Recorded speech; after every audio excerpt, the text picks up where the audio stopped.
Thank you. तू पण घे ना. हा.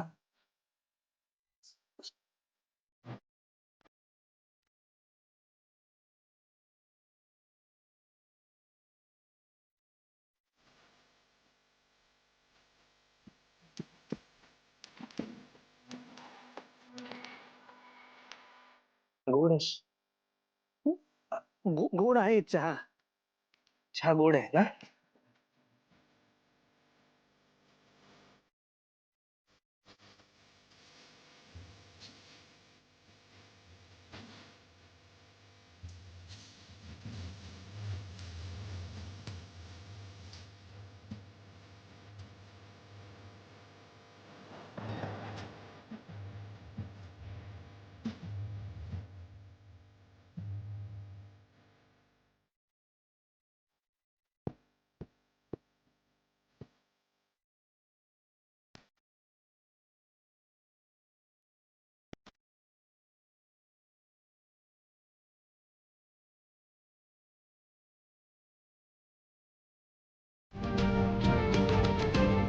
अगं नाही नाही नाही नाही त्रास वगैरे काही नाही.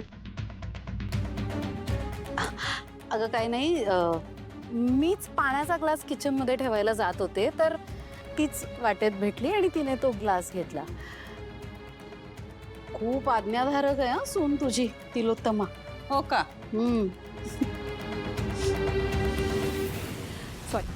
तू कामासाठी आली असशील ना? काय काम होतं मला सांग. अगं नाही नाही नाही, काम वगैरे काही नव्हतं, सहजच आले होते. रिसेप्शनलाही आपली अगदी धावती भेटच झाली, नीट बोलताही आलं नाही. मी सहज तुम्हा सगळ्यांना भेटायला आले होते. गेल्या काही दिवसात तुमच्या घरात इतकं काय काय घडलं, लग्नाचा प्रसंग झाला, त्या सगळ्यानंतर तुझी मनस्थिती कशी असेल त्याची काळजी वाटत होती ग तिलोत्तमा.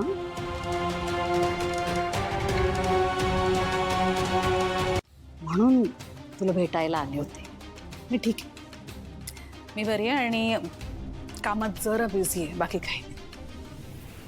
खरंच बरी आहेस ना? नक्की. चल ठीक आहे, तू ठीक आहेस ना?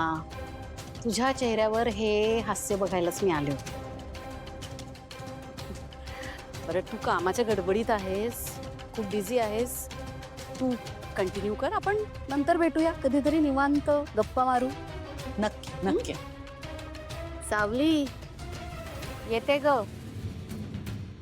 बघ बाई, नशिबानं एवढं चांगलं घर मिळालंय, एवढी चांगली माणसं भेटली आहेत, ती जप आता. माझ्याकडे तर नाही टिकलीस, निदान इथे तरी टिकून दाखव. हा? कसं आहे ना तिलोत्तमा, नशीबच असतं ग एखाद्याचं. सावली ताराच्या गाण्याच्या कार्यक्रमाच्या निमित्ताने पहिल्यांदा तुझ्या घरी आली काय, आणि आता कायमचीच इथली झाली काय. नशीब आहे. चल मी येते, आपण निवांत भेटू. मॉम, मी पण येतो. तर तुला गंमत बघायची? गंमत बघ.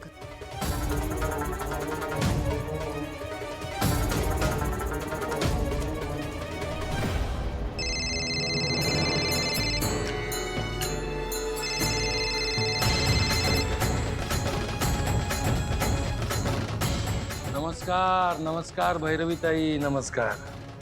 अपेक्षित नव्हता तुमचा फोन येईल असं, पण आजकाल माझ्या आयुष्यात ना अनपेक्षित गोष्टीच घडायला लागल्या. वा वा वा, बोला. तुमचा नमस्कार चमत्कार घ्यायला फोन केलेला नाहीये मी. बर, मग कशासाठी केलाय? अच्छा, म्हणजे असं तर नाही ना की माझं ऐकून तुम्ही त्या सावलीच्या जीवावर जगणं सोडून दिलंय, हे सांगण्यासाठी तर नाही ना फोन केला? सावलीच्या जीवावर आणि ही भैरवी जगेल? आधी तुमच्या सावलीच्या जगायचे काय वांदे झालेत ना, ते ऐका. आत्ताच महेंदळेंच्या घरून येते मी आणि तिथे सावलीला भेटले. तुमच्या लाडक्या लेकीला फार हुशारक्या मारत होतात ना. सावलीला मी किती मोठ्या घरात दिलीये, श्रीमंत घरात दिलीये, तिथे तुमची लेक राणीसारखी राहील. हो ना? जरा जा आणि बघा तुमची लाडकी लेक किती सुखात जगते ते. हा, फार मोठ्या घरात मुलगी दिली असं वाटतंय ना तुम्हाला? तर ऐका, घरात नाही नरकात दिलीये तुम्ही तिला, नरकात. तिलोत्तमा तिचं साधं तोंडही बघत नाही. त्या घरात सावलीला कुणीही स्वीकारलेलं नाहीये. स्वीकारणं तर दूर, ती तिलोत्तमा तिच्या तोंडाकडेही बघत नाही हो साधं. अक्षरशः घरात एका अडगळीच्या कोपऱ्यात पडलेली असते ती. कुठे राहते ती माहितीये का?